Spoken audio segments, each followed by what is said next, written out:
오늘 우리가 함께 보신 누가복음 말씀은 이제 빌라도가 주 인물로 등장을 하게 됩니다.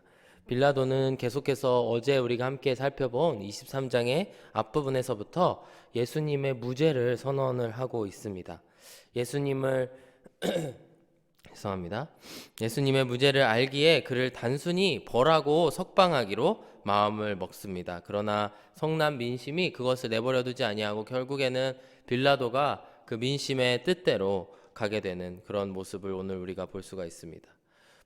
본문에서는 예수님의 그 신병을 놓고 옥신각신하는 두 그룹의 사람이 나오는데요. 바로 빌라도와 대제사장들입니다.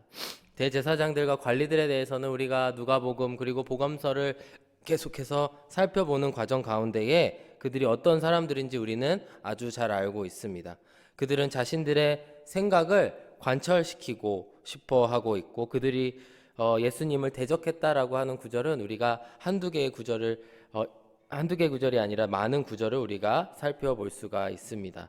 대표적으로 누가복음 11장 53절과 54절의 말씀을 보시면은 거기서 나올 때에 서기관과 바리새인들이 거세게 달려들어 여러 가지 일을 따져 묻고 그 입에서 나오는 말을 책잡고자 하여 노리고 있더라. 이렇게 이야기를 합니다. 예수님의 일거수일투족을 이렇게 살펴보면서 예수님이 어디서 실수하지 않을까? 어떻게 우리가 죄에 회부할 그런 재판을 회부할 그런 일들이 없을까? 계속해서 지켜보고 있는 이들의 모습이 보여집니다. 누가복음 19장의 말씀을 보시면 조금 더 과격해지는 이들의 모습을 볼 수가 있는데요. 예수께서 날마다 성전에서 가르치시니 대제사장들과 서기관들과 백성의 지도자들이 그를 죽이려고 꾀하되 이런 말씀이 나오고 있습니다.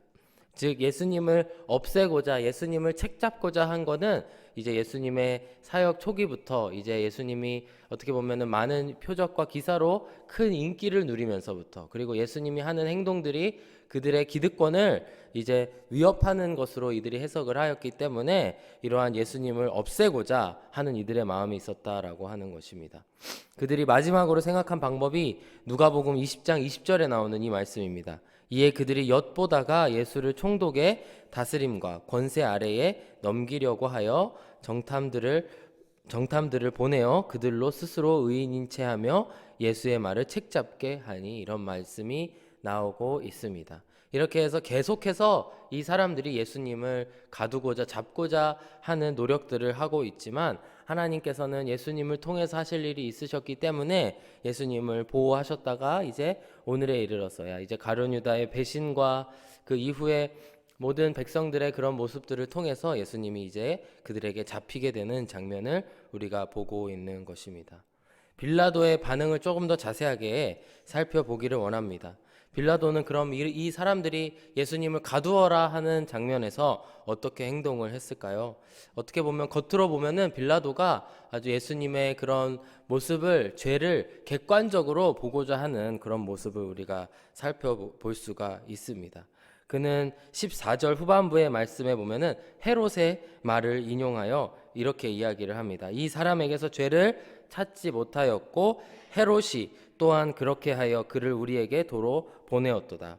그가 행한 일에는 죽일 일이 없느니라. 이렇게 스스로 살펴보다가 그래도 죄가 없는 것 같으니 다시 한번 헤롯에게 보내고 다시 한번 헤롯도 예수님에게 죄가 없는 모습을 보면서 그가 예수님이 죄가 없음을 이렇게 이야기를 하고 있습니다.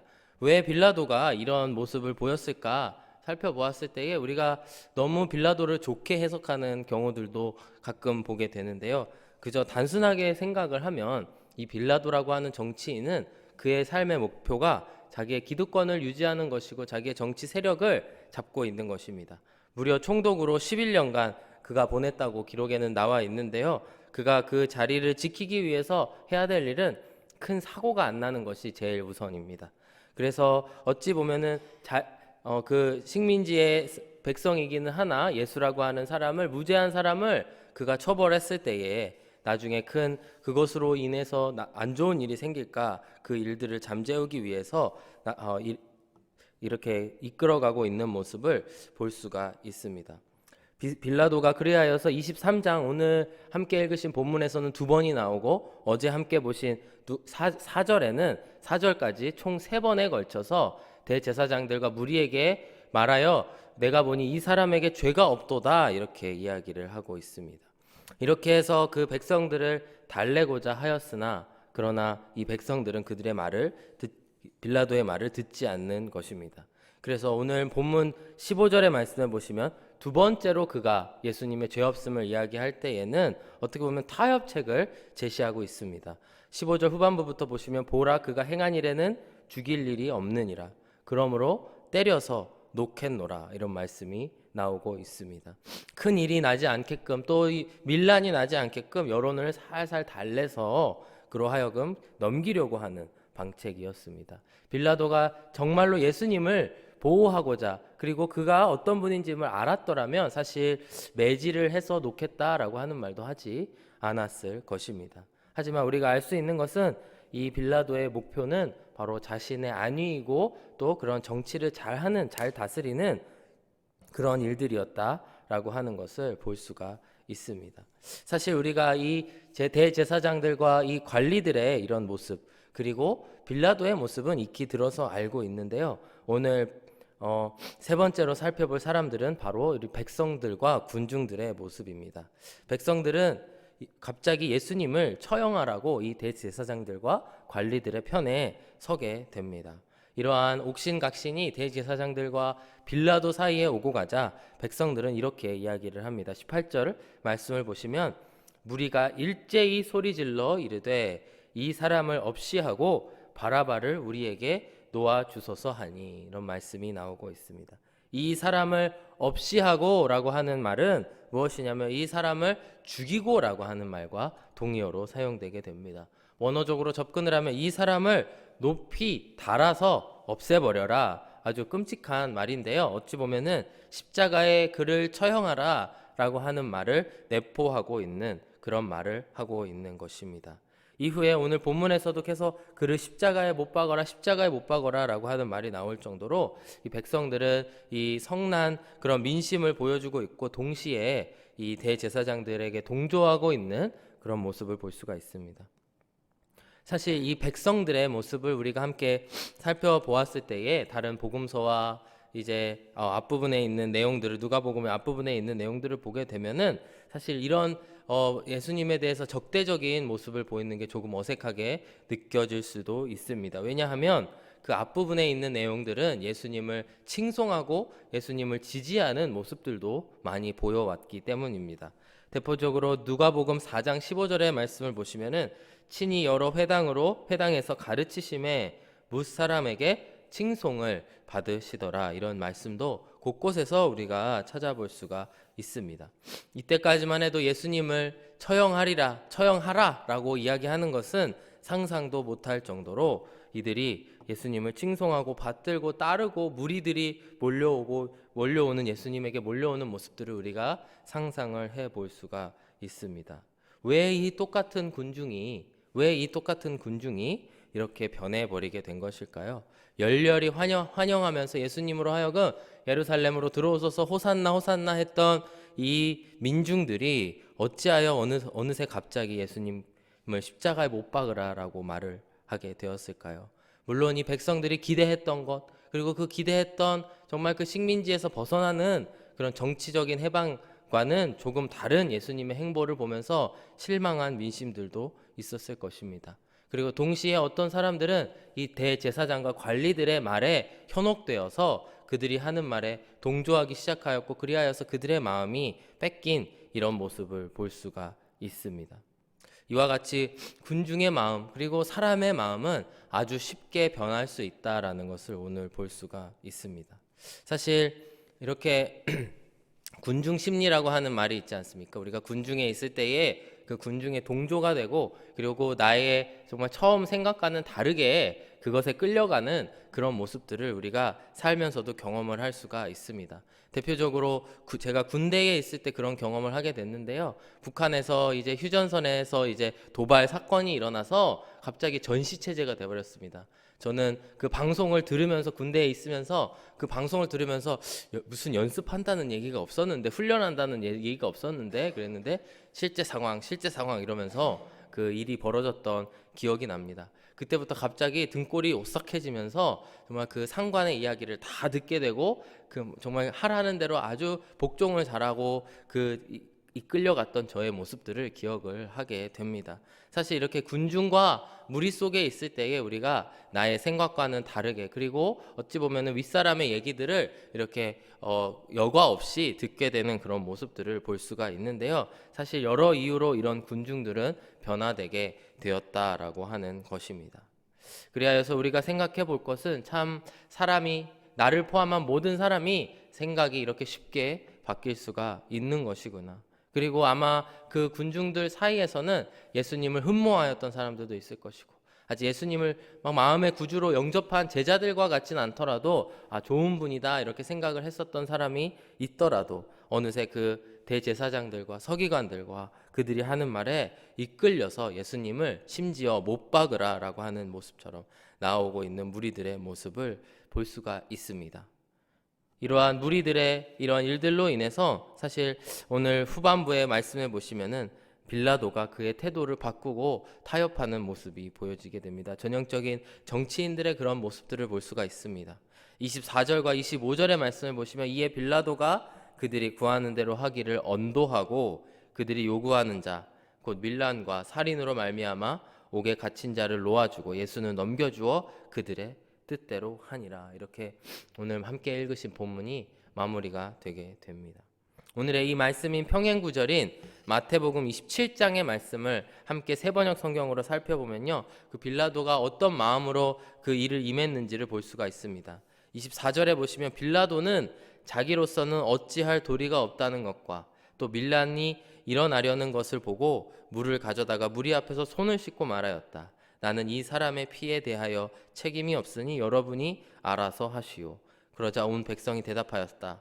그 사람의 피를 우리와 우리 자손에게 돌리시오. 이런 일이 그 가운데에 있었다라고 하는 것입니다.